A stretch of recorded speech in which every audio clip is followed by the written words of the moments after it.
Well, the season's in the books. I figured why not make a top 10 list of the most important plays of this season. This does not mean the biggest, most impressive plays. This is simply just the ones that had the biggest impact on the overall season. Let's just get into it.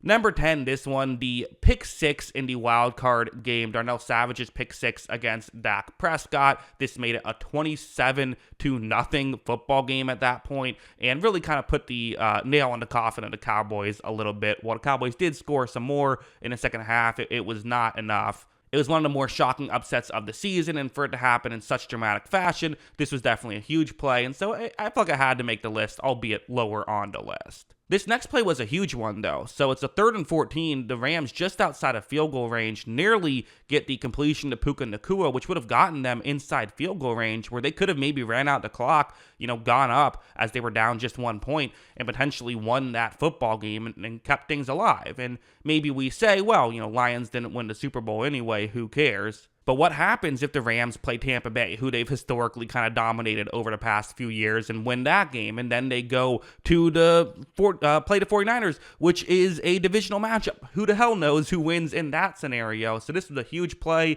Some people would argue that it was a penalty, but at the end of the day, wasn't called. Lions got to stop, and the Lions ended up going on their own deep postseason run. Number 8 is the only non-playoff game here, because this was a legitimate, it felt to me like you make this play, you win, you don't make this play, you lose type situation. This was essentially a playoff game. It was in the regular season, but was essentially a playoff game. Winner clinched the playoffs, loser got eliminated. It was a 4th and 1. The Colts needed a touchdown to win the game. They would have had 1st and goal probably if this completion was made. And you do wonder, if the Colts make the playoffs, do they think about keeping Gardner Minshew? Or is Gardner Minshew getting a bigger contract?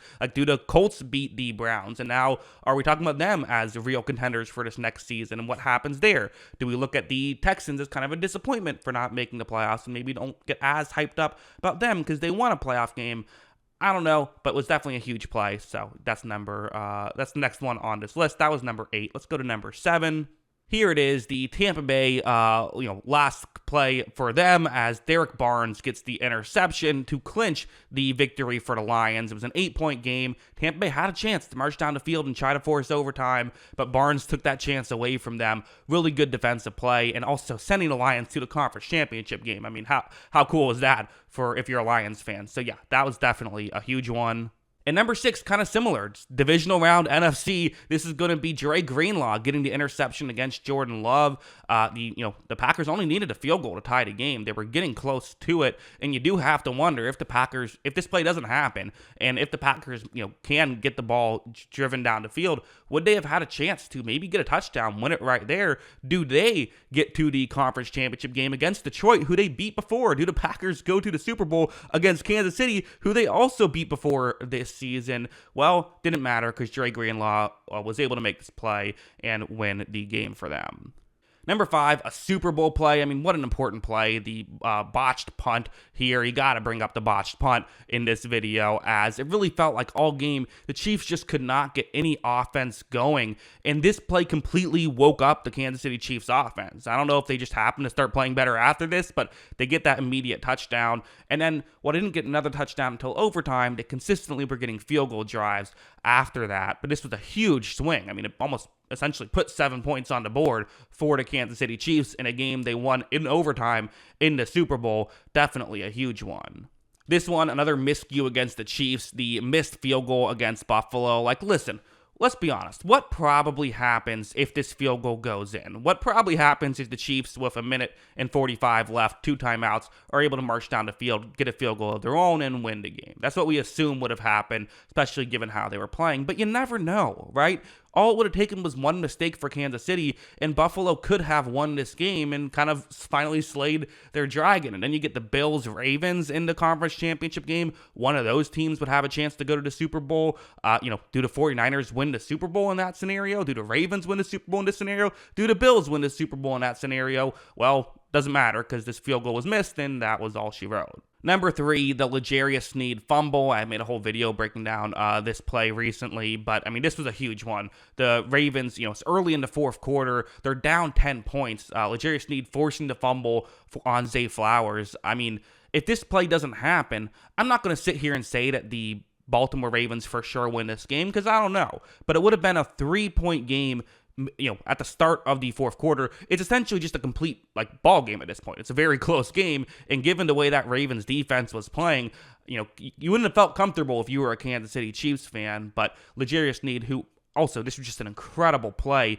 to knock the football out, might have been a season-saving play to allow them to beat the Ravens. Number 2, this one, which was an incredible play, really, where, a pass off of Vilder's helmet, and somehow Brandon Ayuk ends up catching the football. And at first, you look at this play and say, well, who cares? There was a flag, so it didn't matter. Well, the flag got picked up, so actually it mattered a lot that Brandon Ayuk was able to make this catch. At the time, the 49ers were down 14 points, but this gave them that chunk play they needed at this point. They got into the end zone, were able to make it a 7-point game. It was followed up by a fumble by Gibbs, and then the 49ers scored right off of that, and we kind of all know the rest. 49ers find a way to win the game and go to the Super Bowl. Again, if the Lions find a way to win this game, if they don't, this play doesn't happen, the Lions probably do win this game.